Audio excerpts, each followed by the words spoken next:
All right, here's a little update for you Patreon viewers.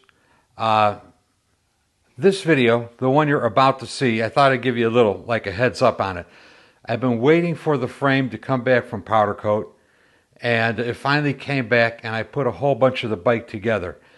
This video that you're watching right now was filmed in July 19th, 20th, and 21st, I do believe. Today, I think, is October 24th, and I hope to get this video up today. So anyway, a little bit of a preview of the bike behind you. The bike is up and running, and I've driven it. I'm working on the last several videos. There will be 12 more, I think, in the entire series, maybe 13. But within the next day or two, hopefully I'm going to get the bike out, drive it around some more, get you some, engine running and driving video. But yeah, it's coming along nicely. Anyway, just a heads up and to kind of, put this video in perspective. I do a 3-day build marathon on it. Now that the frame is back from the powder coat guy, I got a whole bunch of it together.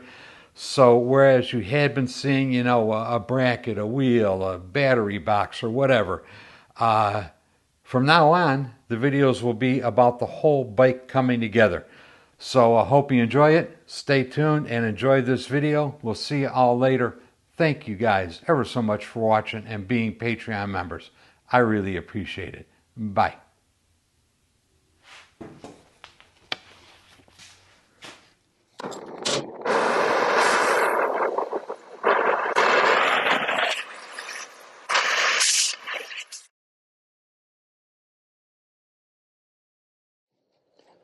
Men, and I use the term ever so loosely. Yeah, the day has come. I picked the frame up from the powder coat guy kind of late yesterday afternoon, and I did do a few things off camera here to prepare for today. Like I said, it was a little bit late, and I really didn't want to dig too deeply into it, but I did manage to bolt on the seat oil tank extension over here. The kickstand is on, and I often say, do yourselves a favor if you're building a bike.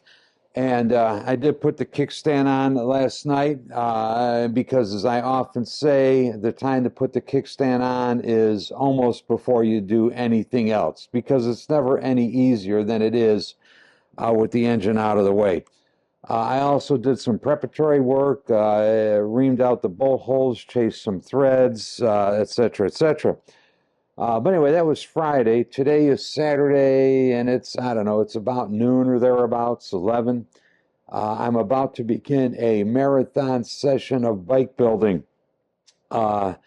This bike should be, I don't know, within the next 48 to 72 hours, like 75% of the way done.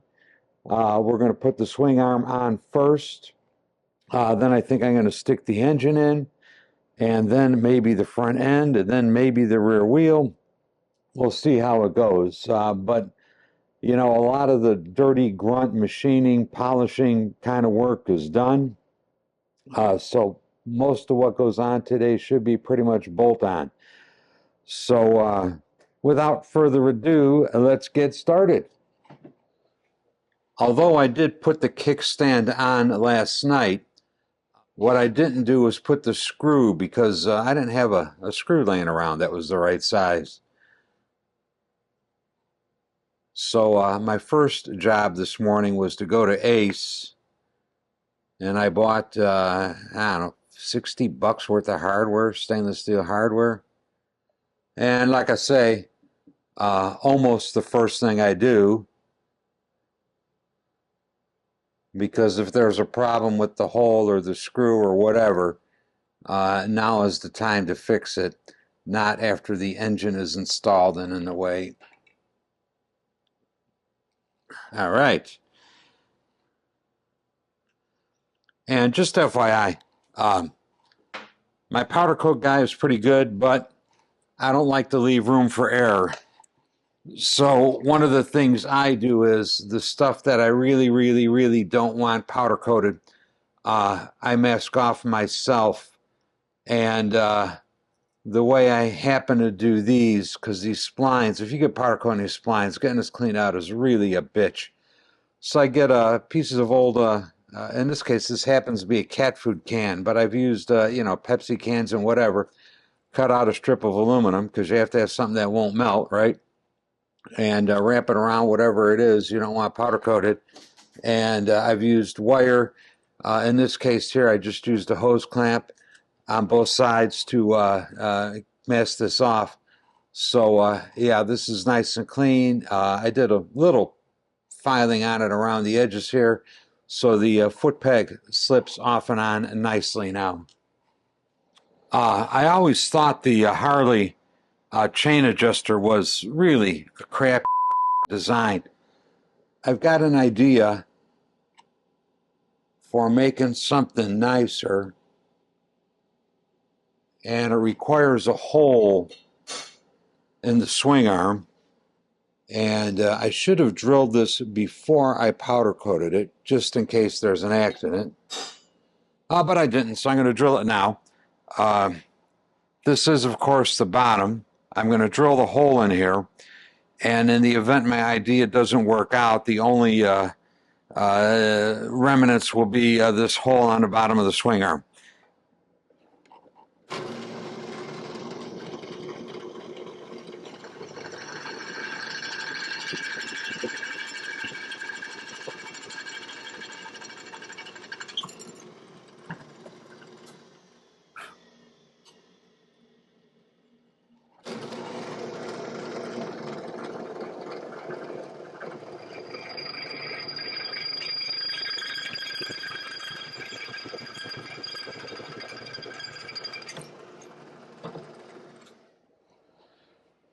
All right, I'm moving on with the rest of the swing arm prep prior to install.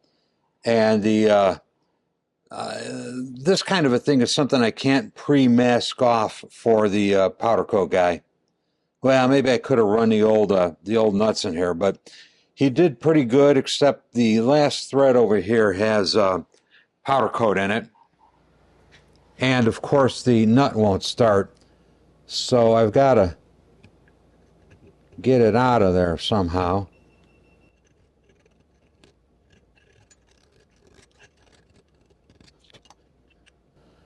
And that powder coat is really a bitch.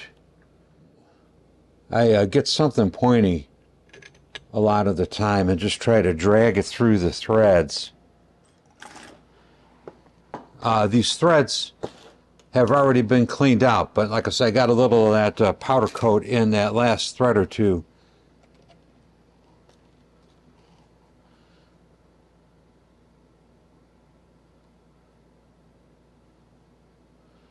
So I'll do a few dabs of fine compound in there.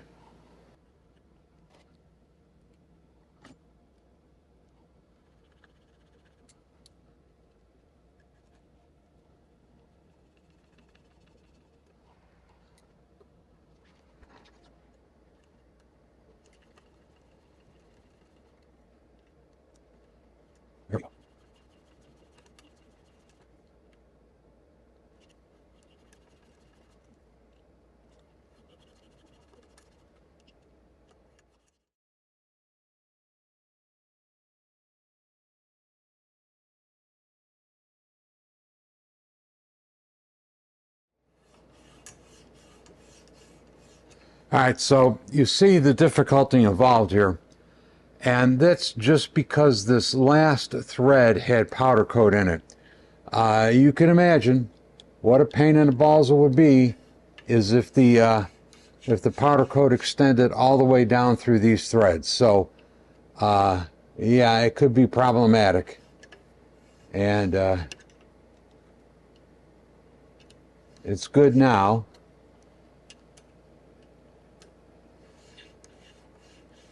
And I'm the kind of guy who's not going to be satisfied until the nut spins in with little or no resistance. So we're there right now. Yeah, I think I could live with that. I think. And the last step in preparation for installing this, they sandblasted all these parts, of course, before they powder coated them.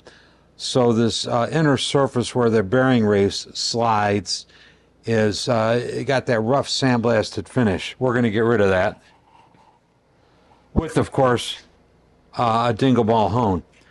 And I've got a whole bunch of these. And man, I'll tell you, they come in handy for so many things you wouldn't normally think. But this is a perfect use for one of these. Gonna put a little tap magic in there.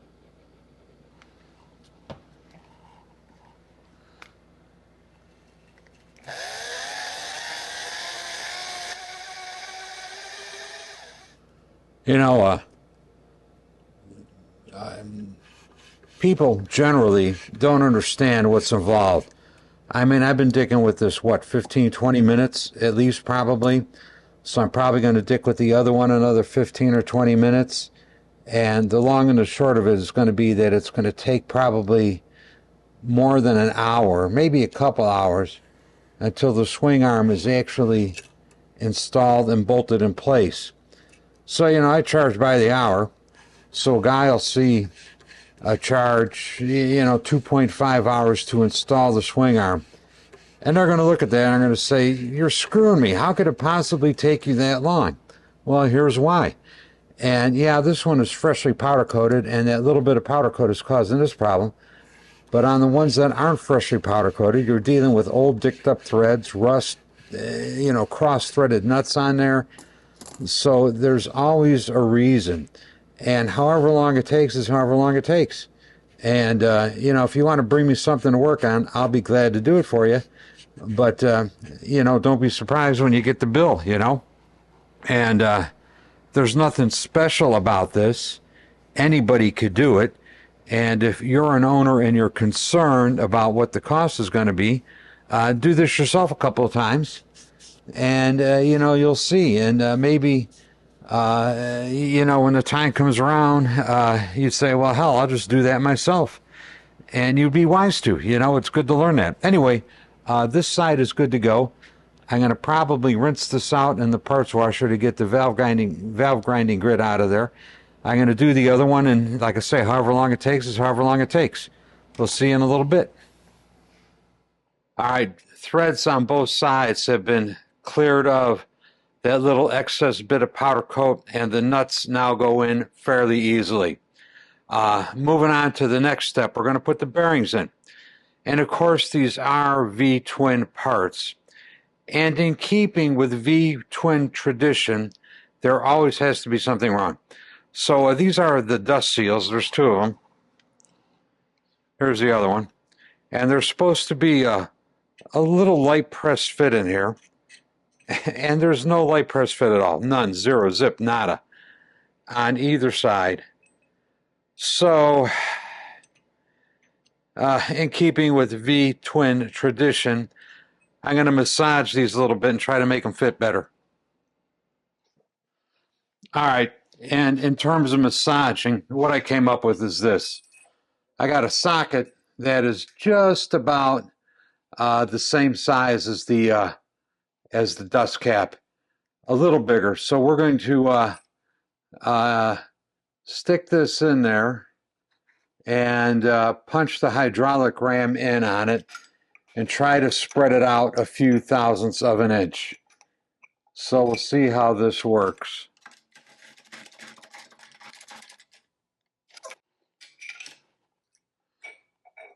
All right, I'm going to walk it over, see how it fits, and if it fits good, we'll move on to number two. The first one looked like it'll fit okay.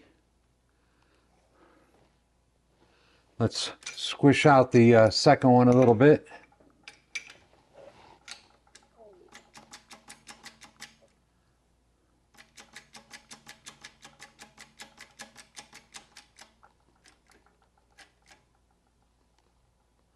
I could just see the flange move a little bit.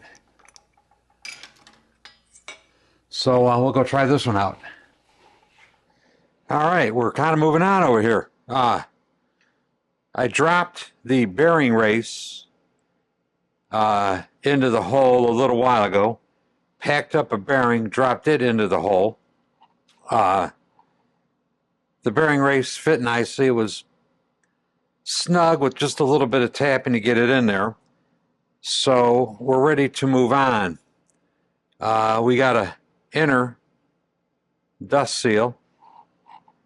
And then we have one of our, where did they go? Just how they're there. We have our modified shields here. Boy, the calibrated squishing with the socket worked perfectly. That's a nice fit in there. And just for reference, the cones on the bearing point out. So I have the other race, and let's turn this over. And this is why I like these to be a snug fit in there, because now I could turn this over and parts don't fall out. So now I could take the other bearing race, stick it in there, maybe.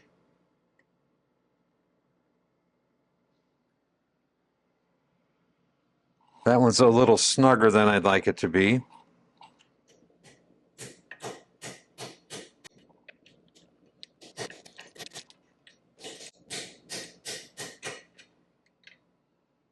That'll do it. The other bearing, the other shield. All right, this is ready to install. A little side note, as I'm editing this video, I took a look at the timestamps. From the time I picked up the swing arm until I said it's ready to install, a little bit over 2 hours. And that was compressed into about, 15 minutes of video, just so you know. Gonna drop this spacer in. Gonna start this nut. Gonna start this nut. You bastard. There we go. Nice. Gonna flip it over, put the other spacer in, start the other nut.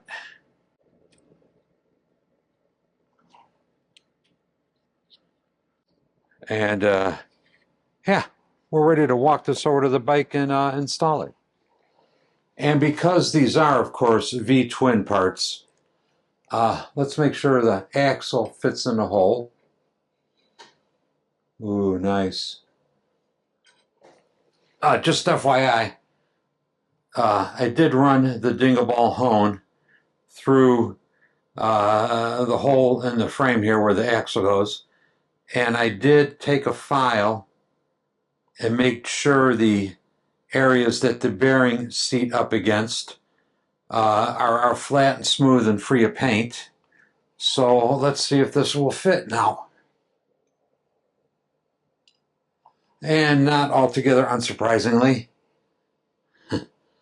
the swing arm doesn't want to fit. The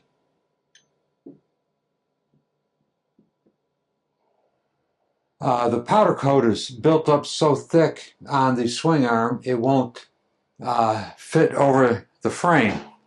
So I'm going to try something. I'm going to grind just a little bit off of here.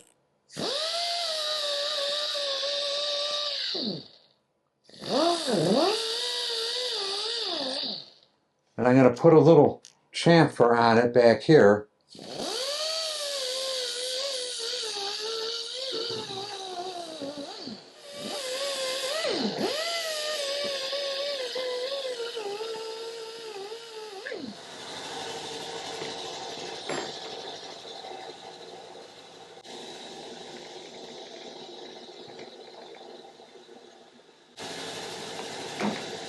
There we go.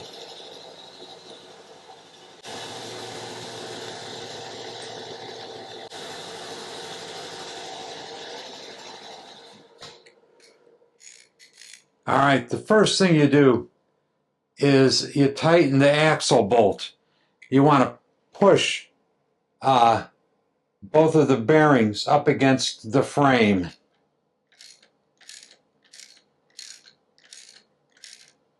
Pretty much as tight as you could get it. And you want to keep the flats on the nut on this side parallel to the bottom of the frame, pretty much, so that it'll fit in the slot on the back of the primary.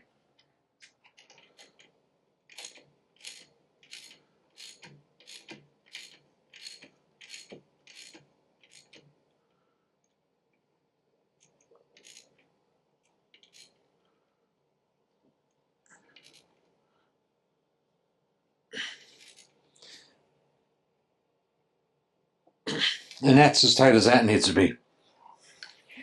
The next thing you want to do is push this bearing race up against the cone. And if you watch my videos, several videos ago, I had a hell of a time getting an engine in because the swing arm was too far in this direction. And it was only by tightening the nut on this side and loosening the nut on this side that I was able to move the swing arm all the way over to the right and get the engine installed. So I'm going to move this one as far to the motorcycle's right as I could get it. And this is why I hone the inside of these bores, because I want the race to be able to move smoothly when I tighten these big nuts on the end.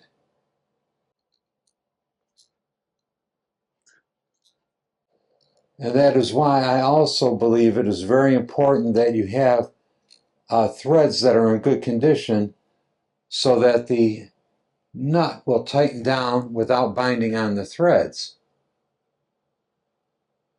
And that is also why I like to make sure that when I clean the threads up, I clean them up all the way to the bottom of their travel.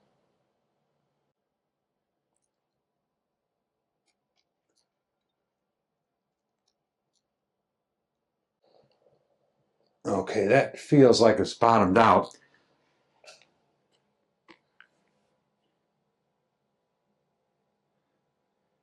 And the concern, of course, is that the ears on the swing arm will rub on the frame. So I'm making sure there is clearance in there.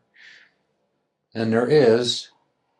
And looking at the amount the nut is recessed into the ear, it looks about right. I mean, there's no official dimension on that, but you know, it looks about right. It's down a half a thread from flush out here, so that's probably good. All right, so now we got to tighten up that nut.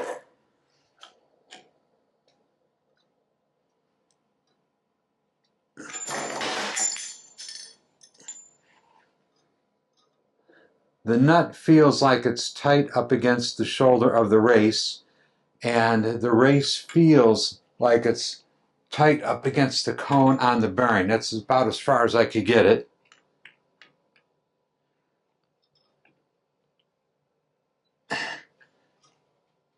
I could feel just a little bit of bind in the swing arm, so we're going to back this off, I don't know, quarter, eighth of a turn, something like that.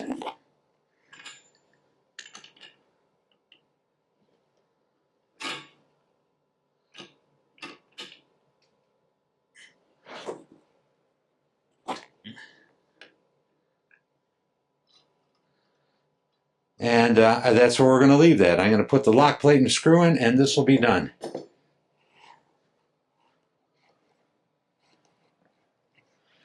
Yeah, I had a little lunch break.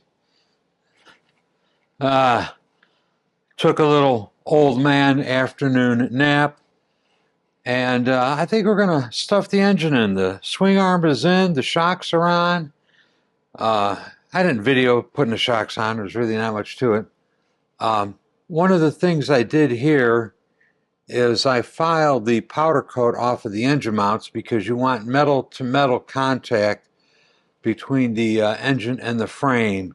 So filed these down. I mean, there's still a little powder coat there, but these surfaces are now flat, and there will be metal-to-metal contact. Yeah, I think we'll stuff the motor in now.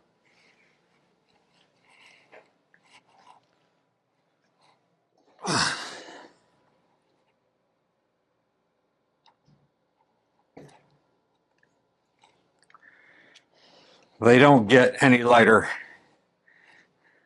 I got rid of the engine mount oil filter and scrounged the plain steel mount out of somewhere.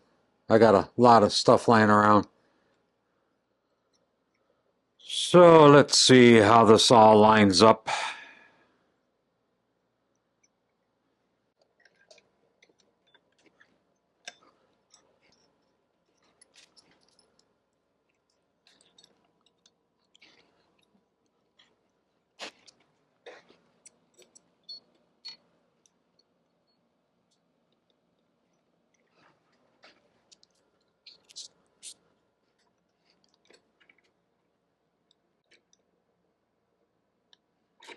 Looks like those will probably work.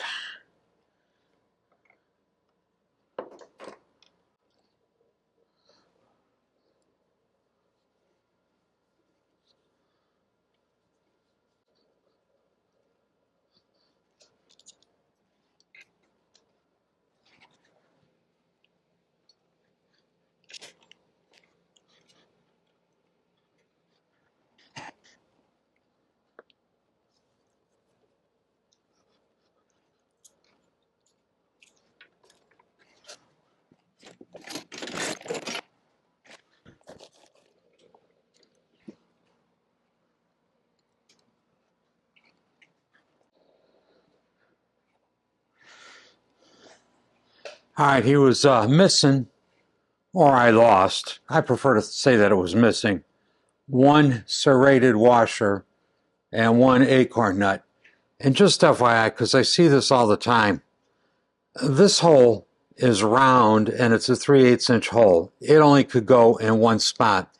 These other holes are all elongated or oversized so that this plate could move to accommodate variations in the frame, I assume.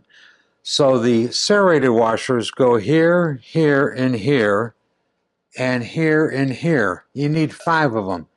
The serrated part faces the motor mount plate so that, maybe this hole isn't in the center down here. It'll be off center. Well, the serrations will lock down on the plate to keep it from moving around. So anyway, serrated washers, put them in the right place. Do you absolutely need them? Probably not. But if you're not going to use them, you need to use oversized washers to, make up for the fact that it's going into a big hole.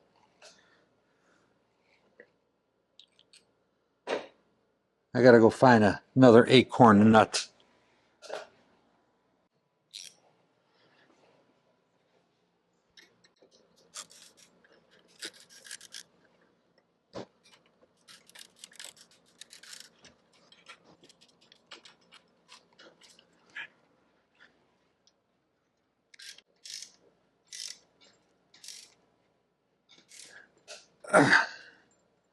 All right, the motor's in all the way around, well, except for the top. Whew, that was rough. All right, I'm going to shove the battery box up under the frame here.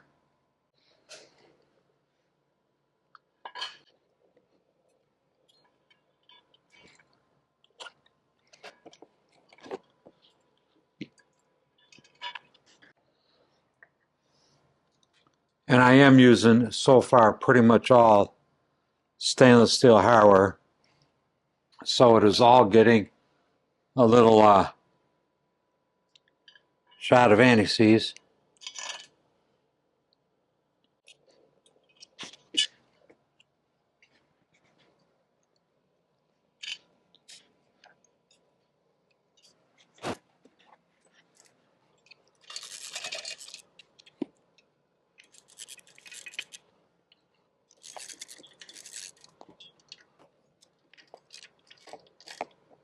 Oh, I got a problem. Right here is the top bolt for the seat. And I don't think I'm going to be able to get it in with the battery box in a way. Huh, interesting. You know, here's another sign that at one point in time this thing was well cared for. Here's the dry sprocket. This sumbitch is brand new. I don't even know if it's been run. There's no wear really on the teeth, little grease, but no wear.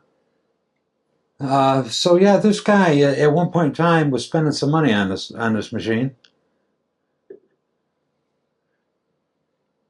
I don't know what happened along the way where it, you know, just got more than he could handle or whatever. We're going to put on my favorite part so far.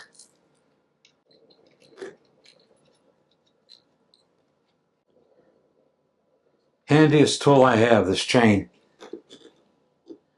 This chain whip, I believe you call this.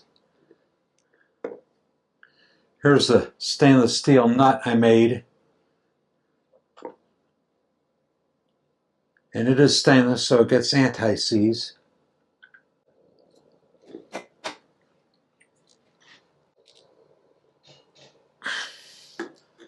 That's about a 100 foot-pound grunt, I think.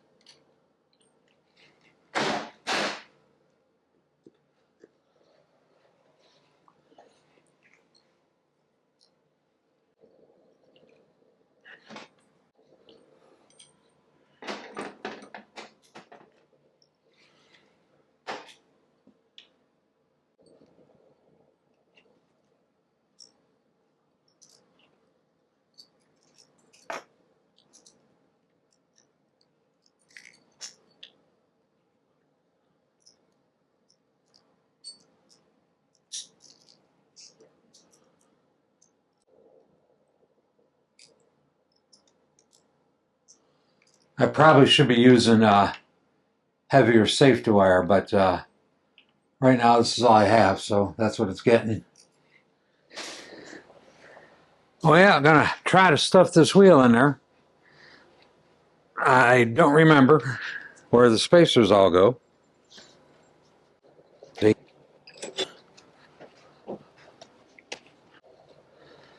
I do sort of remember it was a pain in the balls.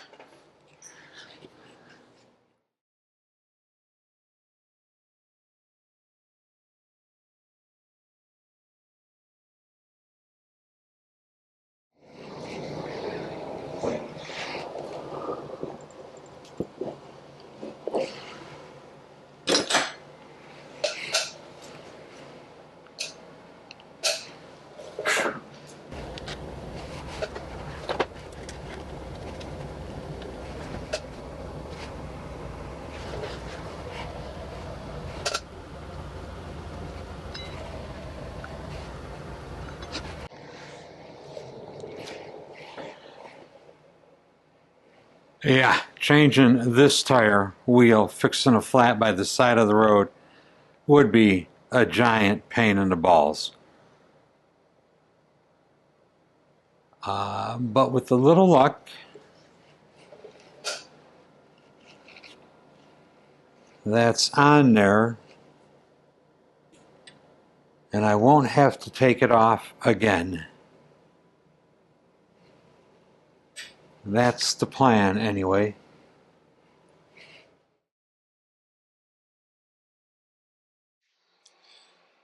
Man, it's day 2 of the Working on My Bike marathon.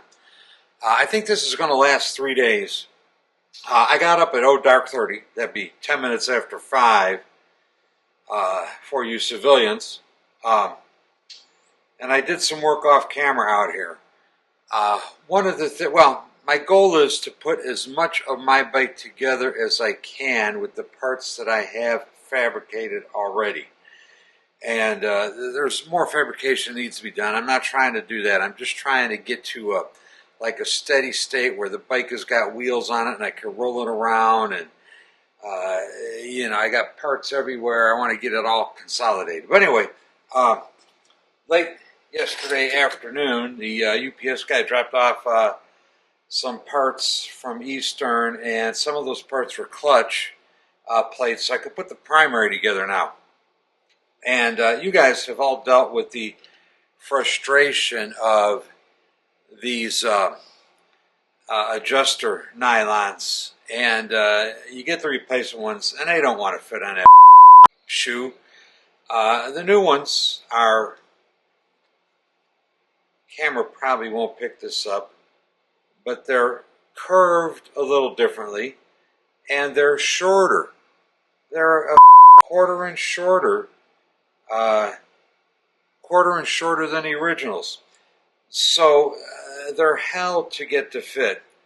And I've done all kinds of stuff.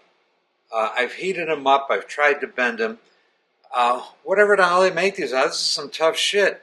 You heat them up, you bend them, you know what? They spring back to the original shape. They don't conform. So I found that it's actually easier to bend the steel backing for this than it is to manipulate the plastic or nylon or whatever.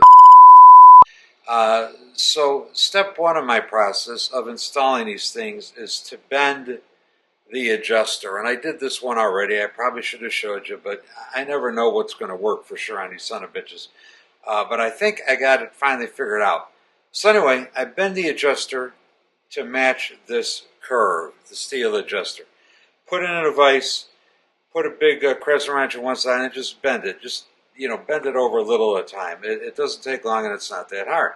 Well, then you run into this problem that the new ones are fully an eighth of an inch shorter than the old ones. So I run that steel adjuster out to my big disc sander and I grind off, I don't know, a 1/16 of an inch on each side. Now the problem you run into is, now that you've bent the steel adjuster and ground a little bit off, the steel retainer for them doesn't fit anymore. It's too long. And this is a convoluted path you end up rolling down. So the channels here and here are now too far apart to squeeze onto the steel and the nylon. So what I do with that is I get a couple of pieces of just plain old rod that fit up into here, and I have a little steel plate that is roughly the size of this area here. And I put that all on my press. Anyway, I put that, yeah, it might work. I put that all on my press, kind of like this, with that steel plate in the middle here, and I squish it all together. The effect of that is to draw the sides in closer together, which they need to be to fit on your newly shortened steel shoe. Once you get it to that point, now you've got to crimp the mess all together. And that's where I'm at right now. I got the adjuster shoe pointing down. I have that little steel block I used between the retainer and the steel adjuster, and it's clamped on there. And then you can take an old hammer there and you can just fine-tune these things and get them where you want them to be. This video isn't so much for you guys as it is for me, because 6 months from now I'm going to have to do another one of these, and I will have forgotten how I did this last one. And I think of all the experimental methods I've used over the years, I think this is working the best so far. But anyway, this is so I could look my own video up to help me remember how the hell I did this. So this has been bent, cut, squished, the adjuster's fitted, the clamp is holding it all together, the retainer's been hammered into shape, and I think it should be ready to come out of there. And we'll undo the clamp. Maybe I won't undo the clamp. The last thing I'm going to do is this. I'm going to put this in here. Yeah, maybe the clamp does have to come off, because it won't fit in the vise. Yeah, clamp's got to come off. So anyway, pull the clamp off, and last thing I'm going to do is squeeze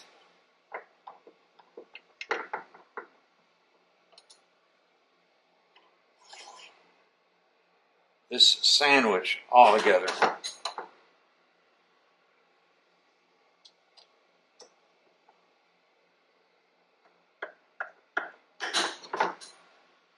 And yeah, that feels pretty tight. I got the new one to conform to the steel. Actually, I got the steel to conform to the new one. And yeah, I'm happy with that. I think it'll hold up nicely. So anyway, that's how I do them. Now, I know a lot of guys have just taken to drilling some holes in them, putting some screws or some popper bits in or whatever. And that'll work too. And there's a lot of ways to do this. But I'm happy with this, and that's what I'm going to go with today. So we're going to resume assembly on the bike and see how far I get today with it. And you guys have probably seen me put lots of primaries together.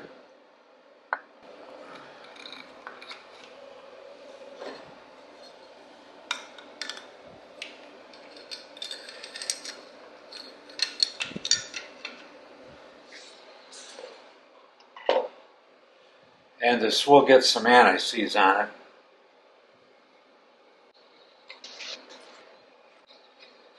Some of these sprocket nuts get so god awful tight, they really, really don't want to come off.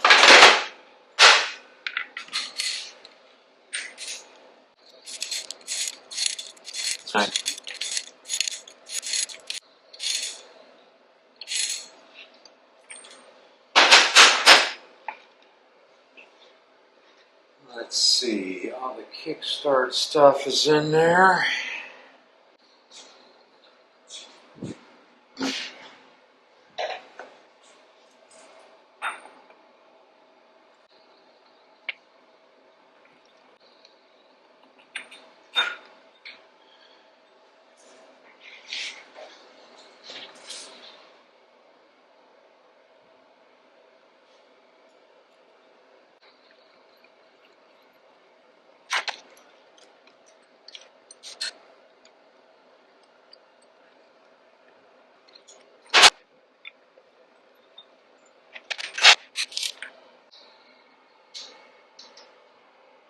That's good.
It's kind of time for a halftime update, a little game recap, so to speak.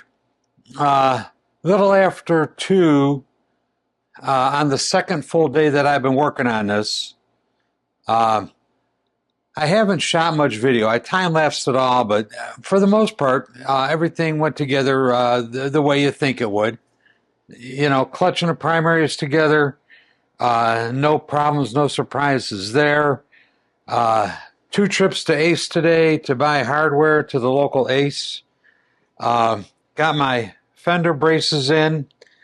These were a little bit too long, and I had to cut 3/8 of an inch off, which is okay. This bar that goes across here, if you watch the time lapse, I had this in and out 3 times. The first time I put it in backwards. One side's a little shorter than the other side to clear the chain. So, you know, I'm the guy that designed it, yet nonetheless, I put it together wrong. Imagine that. So anyway, I had it apart to do that. I got it all together, and it still was a little too close to the chain, more than I would have liked. So I took it out to the lathe and cut a little bit off of there. So, you know, that went okay. Early on, I made a comment about when I installed the battery box, that the battery box is in the way of this bolt that goes up here to hold the seat on. And I discovered that if I push the rubber grommet out and put the bolt into the steel bushing first, and then shove the bushing and the bolt up into the grommet, the grommet has enough give that I was able to get the bolt in without removing the battery box. So the battery box is now tightened down in there. One other little design defect I ran into. I got the battery box in, and I test fit my, piece of wood that I use as the dummy battery, and the piece of wood hits the shock absorber. When I mocked all this up, I didn't use the shocks. I had just a piece of square tube that I was using in place of the shock, but this top, spring collar and all that is bigger than the tube, so it wants to hit here. I could still get it in, but worst case scenario, I might have to undo the top shock bolt, pull the shock off, run out of the way, and then shove the battery in. Not too particularly big deal, but anyway, call it a design flaw, whatever you want to call it, I don't care. The wheel is on. All the nuts and bolts are in on the sprocket and on the disc. These button-headed screws are the kind that have that self-locking insert in them. So that's what's holding those in. I had to shave 50 thousandths of an inch off of one of these spacers in here to get the caliper to ride more centered on the disc. And that ended up being a good thing. You see, this is what I don't get, because I had this all together in the mock-up phase. The wheel, the axle, spacers, brake, all this shit was on her. For the life of me, I could not get the spacer in on the other side. Well, when I shaved the 50 thou off on this side, it moved the wheel to the left 50 thousandths of an inch. So, I don't know, maybe that's all in the powder coating. I don't know. That powder coat is on there pretty thick in some places. But anyway, so the wheel's in there. I even put the chain on, and I've left the adjusters off. I got an idea. I want to make a different kind of adjuster for this. So the adjusters are not on there yet. Motor mounts, I think I did that yesterday. But yeah, very happy with the way this is coming along so far. Over on the other side, torqued up the big nut on the sprocket, got my safety wire configured on that. Yeah, so coming along. I think right now, when I get done talking, when I get done flapping my jaws over here, I'm going to work on the front end and get it on. And I might put the cylinders on today. I don't know. I might not. We'll see how I feel, what I feel like doing. Oh, got this on, and I did shoot a little video about these nylon slack adjusters here. These things are a pain in the balls. But anyway, that's on there.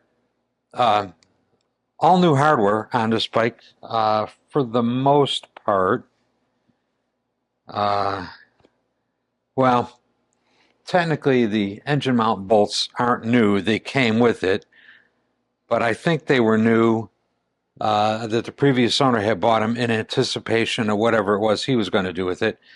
But yeah, coming along pretty well so far. Very happy with this. Whole bunch of parts are cleaned off on my carts and my bins. Going to get the front end on there hopefully in a little bit here. That'll get rid of some more parts off of my carts and my bins. But yeah, very happy with everything. Oh, this screw right here stuck out of the inside of this bracket a little more than I would have liked. So I've shaved 3 threads off of it. And I made it. Well, I made this part right here. And, you know, the caliper is bolted to it. And obviously you can't get a nut in behind here. So one of my more clever deals is I saved those extra pressed in nuts off of a motor mount. And those are pressed into this plate. So the screw threads into one of those pressed in nuts. And the threads are just about exactly flush with the face of the nut. But all of this hardware is in its final configuration. So this is good to go. I need a 1/2" 20. I'm going to use stainless steel dome nut on here just because I kind of like dome nuts. They kind of give everything a finished look so you don't see the threads hanging out. But yeah, waiting for that. Let's see. Yeah, over here on this side, not much going on. Like I say, chain is on. Very happy with the way it clears the bolt for the fender brace. So on to the front end.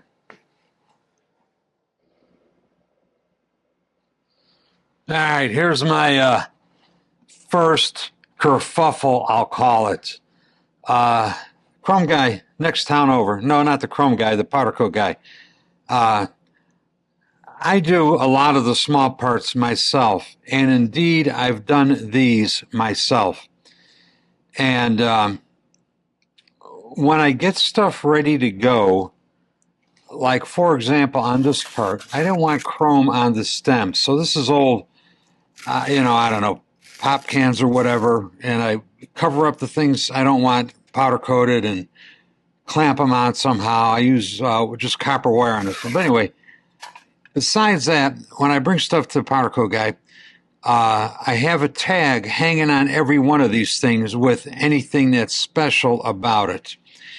So on this one, the tag specifically stated that I didn't want chrome, I keep saying chrome, that I didn't want powder coat inside these holes here.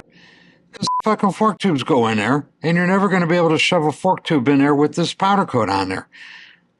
Well, they powder coated it anyway. It's going to take, I bet you it takes me 2 hours to get the powder out of the inside of here. Pisses me off. The guy is pretty reasonably priced, and generally speaking, I haven't had, well, I did have 1 or 2 problems with it, but they made good on it. They've always been good people. And, you know, they got a, I'll call them semi-skilled labor there. You know, sandblasting and cleaning these parts up for powder coating is not a high-pay job. But, you know, I ground the bosses off for the screws that go in here. Well, of course, there's a couple of threads in the bottom of the hole, and their guys are trained to put plugs in anything that's got a thread in it. And they do that, but you see it's got this mound raised up around it now. Well, I'm going to probably go in there with a countersink tool and trim this down and flatten it off. I really don't care if they get powder in a threaded hole, because generally speaking, I could clean it out with a tap in just a minute. Not a big deal. So now, when I go in there with a countersink tool to clean this welt off of here, it's probably the powder coat. So I might have to touch it up with some black paint. But getting this powder out of inside these bores is going to be a giant pain in the balls. And they really kind of sort of piss me off about that, because, like I say, every single part I give them has a tag with what the special needs are of that particular part. And they didn't read it. They tore it off. Who the hell knows what they did? And besides the tag also has a number. I give them an inventory list of how many things there are. And the inventory list also has the same information the tag has on it. So all you got to do is look at the inventory list and say, oh, this is a, number 8 triple clamp. The guy didn't want powder inside the bores here. And when I dropped it off, nice lady works there. She said, what do you mean by that? I says, down in here, I don't want powder in there. No powder in there. She said, okay. So it isn't like they could say they didn't know about it, but they jacked this up on me, and this is going to be very, very difficult to remove. Yeah. And, like I say, I do a lot of these small parts myself, but I had to get a frame done. And the frame and a swing arm, well, a frame definitely won't fit. The swing arm might just barely fit in my oven. But this is something I could have done and that I usually do. And the trouble of it is, like I use this here to mask this off, there's nothing I could put inside here that'll survive their sandblasting process. So anything that I do any masking with is pretty much always with, a cut up Pepsi cans or something metal and secured with wire, because it's got to be heat proof and it's got to be able to survive, one of them giant diesel industrial sandblast machines. So anyway, yeah, this is good. This is going to delay things by like at least 2 hours getting the powder off of the inside of this thing. Sucks. So, in the scheme of things of life, it turns out getting the powder coat out of the middle of these bores was not that bad of a deal. I mean, it still took me an hour probably, but, not the 2 hours or more I thought it was. Dremel tool, little grinding wheels, little flap disc, carbide scraper. I used several instruments, but anyway, got it all off. The next thing I got to do is get this lower bearing race installed over the steering stem. And this is a pretty tight press fit on there. I'll show you how I'm going to do it. The bearing race will drop over the stem almost all the way to the bottom, but it won't quite go over the shoulder. So Forking by Frank comes to the rescue once again. I cut a piece of fork tube just a little bit longer than the stem, and we'll use it to press the bearing race on all the way. As operations like this go, this should be easy peasy.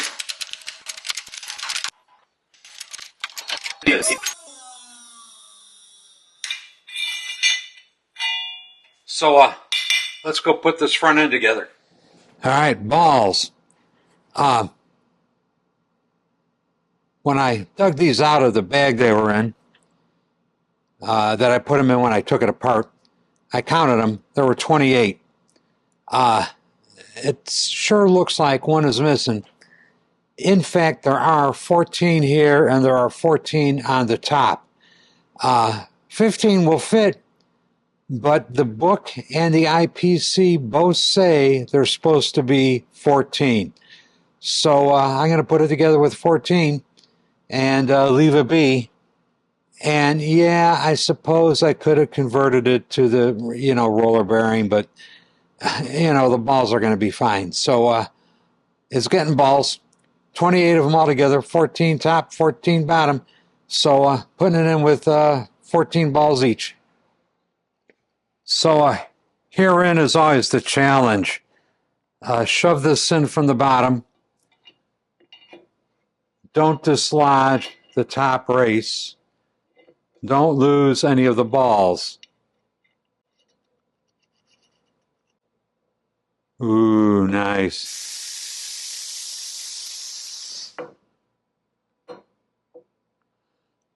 All right, that's in there. Well, I could have swore I had a special socket made, that I had made a special socket for this nut. But if I did, I can't find it. So I got a flat piece of steel that fits in the slots. So that's too tight. I could feel it binding up a little bit. So I'll back it off just a little bit.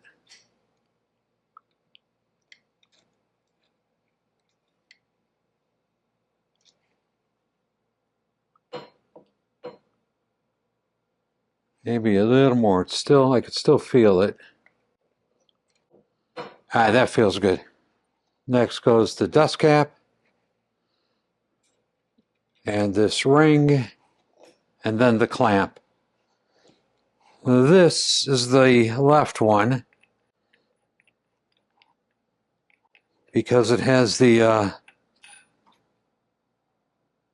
stay for the brake on it.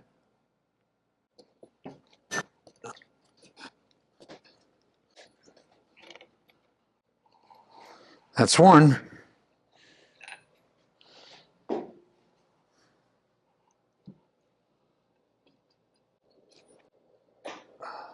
That's two.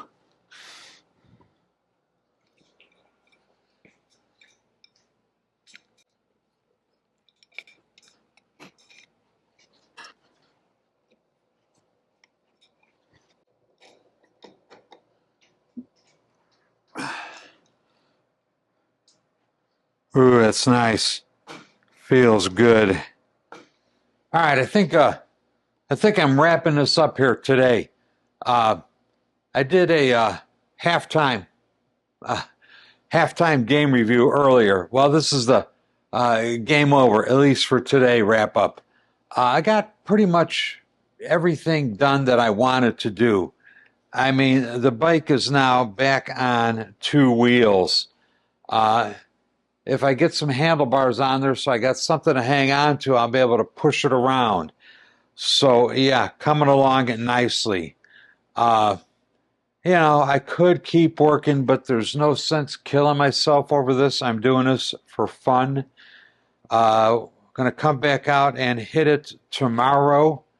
Going to get these cylinders and cylinder heads on and get the 90% of the motor assembled tomorrow. So yeah, looking forward to that. There's a part of me that wants to just, let's go get it done. But there's no point doing that. So I want to get a fresh start and get the motor together tomorrow. So for this evening, then, I am out of here, but I'll be back. You'll see me tomorrow. This is all going to be one big video, I think. So anyway, we'll see you tomorrow. I'm done for the night. Bye.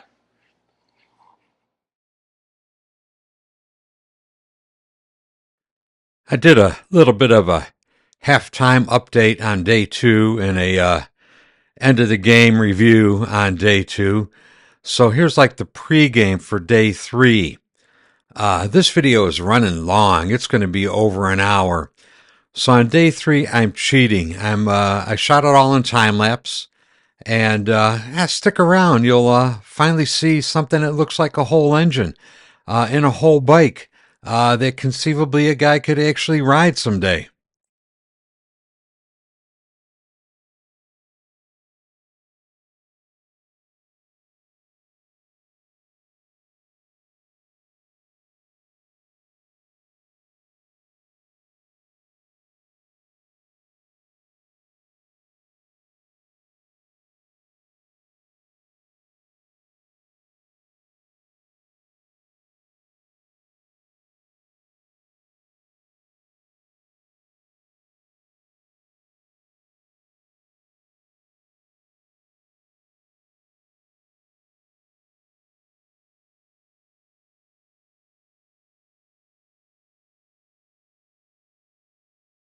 So the vision is actually becoming a reality. This was 3 days of intense out in the garage working on this thing, but the end is in sight, and I am out of here. We'll see you next time. Bye. Men, If you like this channel and this content, the single most important thing you could do to help grow this channel is to hit the subscribe button. I also have new design coffee cups and stickers available.